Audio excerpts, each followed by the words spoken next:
awfully sorry.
Oh, yes.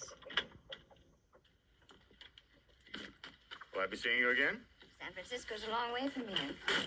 Oh, in San Francisco 5 days a week with a lot of time on my hands. I'd like to see you. Maybe we could go swimming or something. Mother tells me you like to swim.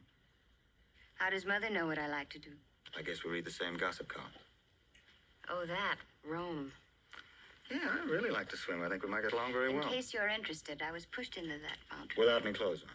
With all my clothes on. The newspaper that ran that story happens to be a rival of my father's paper. You're just a poor, innocent victim of circumstances, huh? Well, I'm neither poor nor innocent, but the truth of that particular... Truth is, you're running around with a pretty wild crowd, isn't it? Oh, yes, that's the truth. But I was pushed into that fountain, and that's the truth, too. Uh-huh. Do you really know Annie Hayworth? No. At least I didn't till I came up here. So you didn't go to school again? No. And you didn't come up here to see her? No. You were lying. Yes, I was lying. What about the letter you wrote me? Is that a lie, too? I wrote the letter. What did it say? It said, "Dear Mr. Brenner, I think you need these lovebirds after all. They may help your personality." That's what it said. But you're jumping into a fountain in Rome. I told you what happened. You don't expect me to believe that, Oh, do you? I don't give a damn what you believe. Still like to see you. Why? I think it might be fun. Well, that might have been good enough in Rome, but it's not good enough now. It is for me. Well, not for me. What do you want?